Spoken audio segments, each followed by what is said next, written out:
എന്നത് Indian മതേതരത്വത്തിനും BJP നൽകുന്ന ഏറ്റവും മഹനീയമായിട്ടുള്ള ഒരു മാതൃകയാണ് എന്ന് പറയാൻ മതേതരത്വം പുറപ്പുറത്തു കയറി നിന്ന് പറയുന്നവരാണ്, പ്രതിപക്ഷ നിരയിലുള്ളവരാണ് എന്നുള്ളതാണ് ബി.ജെ.പിയുടെ ആരോപണം.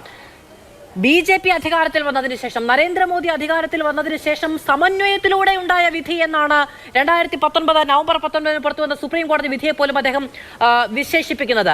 അങ്ങനെ കാലാകാലങ്ങളിൽ മതം പറഞ്ഞ് എപ്പോഴൊക്കെ അയോധ്യ വിഷയമായിട്ടുണ്ടോ അപ്പോഴൊക്കെ ബി.ജെ.പിക്കെതിരെ വോട്ട് സമാഹരിക്കാനുള്ള ഒരു തന്ത്രം മാത്രമായി അതിനെ വളർത്തിയെടുത്തത് ഇപ്പോഴത്തെ പ്രതിപക്ഷ ചേരിയിലുള്ളവരാണ് എന്നാണ് നിങ്ങളുടെ എല്ലാ കാലത്തെയും ആരോപണത്തെ അവർ തിരിച്ചു വെക്കുന്നത്.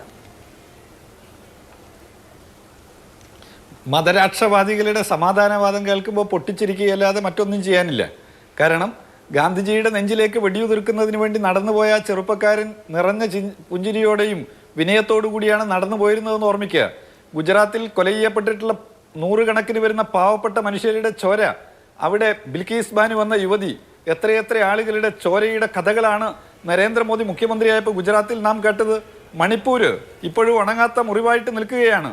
ശവശരീരങ്ങൾ ഇപ്പോഴും മറവ് ചെയ്യാൻ തയ്യാറാവാതെ മുദ്രാവാക്യങ്ങളും പ്രതിഷേധവുമായിട്ട് നിറഞ്ഞു നിൽക്കുന്ന മണിപ്പൂരിന്റെ നമ്മുടെ എല്ലാം മനസ്സിനെ എത്രമേൽ വേദനിപ്പിക്കുകയാണ്. ആരാണ് മണിപ്പൂരിൽ ഭരിക്കുന്നത് എന്നുള്ളത്,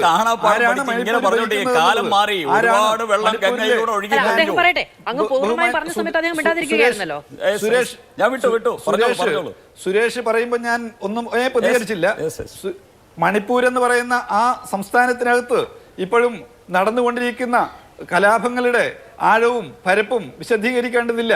ഈ രാജ്യത്തിന്റെ വിവിധ കോണുകളിൽ അഖിലാക്കുമാർ, എത്രയെത്ര മനുഷ്യർ ഈ നരാധമ രാഷ്ട്രീയത്തിന്റെ, ഈ മതവർഗീയ രാഷ്ട്രീയത്തിന്റെ കൊലക്കത്തിക്കിരയായി മരിച്ചു വീണത് ഏറെയൊന്നും മുമ്പല്ലാതെയാണ്. ഗൗരി ലങ്കേഷിന്റെ ചോരയും നമ്മുടെ ഗോവിന്ദ് പൻസാരിയുടെ ചോരയും ഒക്കെ നമ്മുടെ മനസ്സിൽ ഇങ്ങനെ നിറഞ്ഞു നിൽക്കുകയാണ്. അതുകൊണ്ട് സമാധാനത്തിന്റെ വായ്ത്താരികൾ ദയവായി മതവർഗീയവാദികളോട് ഞങ്ങൾ പറയുന്നത് ഭരണത്തിന്റെ അധികാരമുണ്ട്. ന്യൂനപക്ഷ വോട്ട് സമാഹരണത്തിന് മതനിരപേക്ഷ ചേരി ഉപയോഗിച്ചു എന്നുള്ളതാണ് ബി.ജെ.പിയുടെ ഏറ്റവും പുതിയ ആരോപണം. അത് സമാധാനപരമായി അതിനൊരു പരിസമാപ്തി ഉണ്ടാക്കിയത് ബി.ജെ.പിയുടെ രാഷ്ട്രീയ വിജയമാണ് എന്ന് മധു ആ ആരോപണം മുഖവിലക്കെടുക്കാൻ പറ്റാത്തതാണ് എന്നുള്ളത് ഇന്ത്യൻ രാഷ്ട്രീയത്തെ അറിയുന്ന എല്ലാവർക്കും അറിയുന്നതാണ്. കാരണം ഇന്ത്യയിൽ രാമജന്മഭൂമി പ്രശ്നം ഉയർത്തിപ്പിടിച്ചുകൊണ്ട് വലിയ ക്യാമ്പയിൻ നടത്തി, രഥയാത്ര നടത്തി, കലാപങ്ങളുണ്ടാക്കി, അദ്വാനിയുടെ രഥയാത്രയെ തടഞ്ഞ് അന്ന് തടഞ്ഞ വേളയിൽ ലാലു പ്രസാദ് യാദവിന്റെ ഗവൺമെന്റ് അന്ന് കാണിച്ചിട്ടുള്ള ചങ്കുറപ്പ്, ഇതെല്ലാം ചരിത്രത്തിന്റെ ഭാഗമാണ്. വി പി സിംഗിന്റെ സർക്കാർ അന്ന് മതവർഗീയവാദികൾക്ക് എതിരായി എടുത്തിട്ടുള്ള തുടർ നിലപാടുകൾ, ലാലുവും മുലായം സിംഗ് യാദവ് ഉൾപ്പെടെയുള്ള ആളുകൾ അന്ന് നടത്തിയിട്ടുള്ള പ്രസ്താവനകൾ ചരിത്രത്തിന്റെ ഭാഗമായി, ചരിത്ര രേഖകളായി നമ്മുടെ മുമ്പിൽ നിൽക്കുകയാണ്. ഓർമ്മപ്പെടുത്തുന്ന കാര്യം, മതവർഗീയവാദികൾ എല്ലാ കാലത്തും സ്വീകരിക്കുന്ന ഒരു നിലപാടുണ്ട്. അത് നുണകളുടെ ആവർത്തനാണ്. ഹിറ്റ്ലർ ചെയ്തത് അവിടെ പാർലമെന്റിന്റെ മന്ദിരത്തിന് തീ കൊടുത്തിട്ട് അത് കമ്മ്യൂണിസ്റ്റുകാരെന്ന് വിളിച്ചു പറയായിരുന്നു.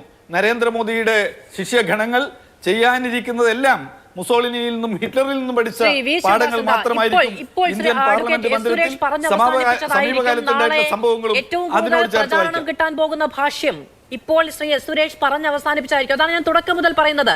ഇന്ത്യയുടെ രാഷ്ട്രീയം എന്തു സംസാരിക്കണം എന്ന് പറയുന്നതിനെ പറ്റി ബി.ജെ.പിക്ക് നടപ്പിലാക്കാൻ കഴിയുമെന്ന നല്ല ആത്മവിശ്വാസമുള്ള അജണ്ടകളുണ്ട്.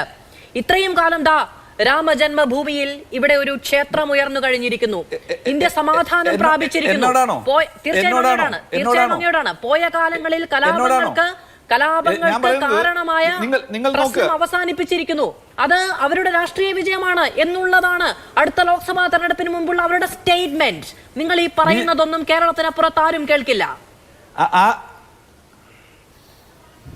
ഈ രാമക്ഷേത്രത്തിന്റെ ഉദ്ഘാടന ചടങ്ങ് എന്നുള്ളത് RSSന്റെ രാഷ്ട്രീയ ക്യാമ്പയിന്റെ ഭാഗമായിട്ട് ഒരുക്കുന്നതാണ് എന്ന് നമ്മൾ അറിയുന്നു.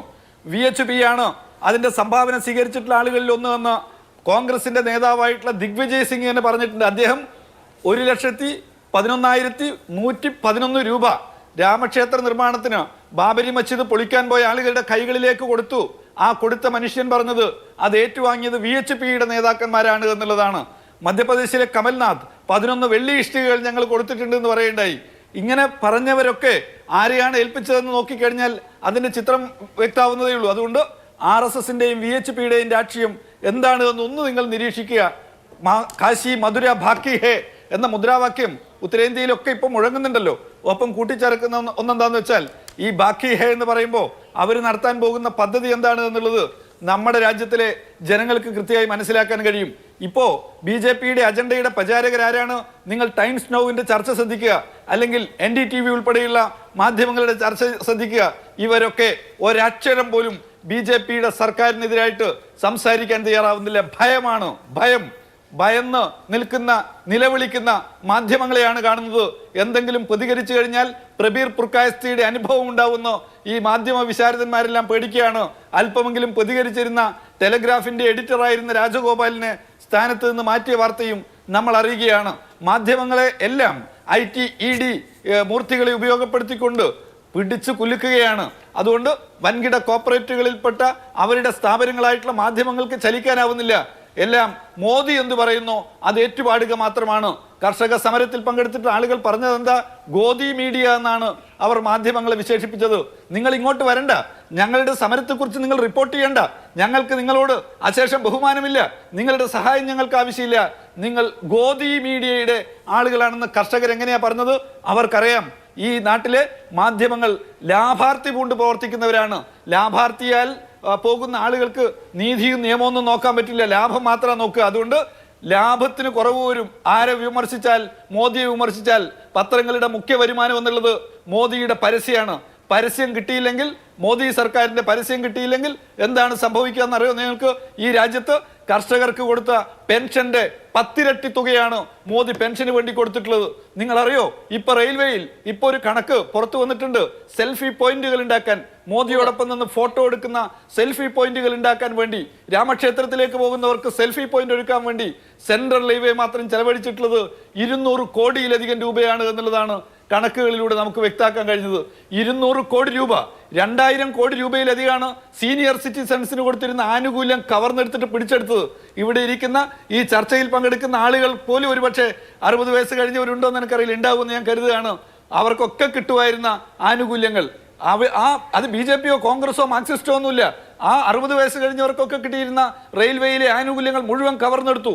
എന്നിട്ട് 2000 കോടിയിലധികം സമാഹരിച്ചു. അതിനുശേഷം തോന്നുന്നെന്താ? മോദിയോടൊപ്പം നിന്ന് ഫോട്ടോ എടുക്കാം, എന്നിട്ട് വിമർശിച്ചു ആരെങ്കിലും.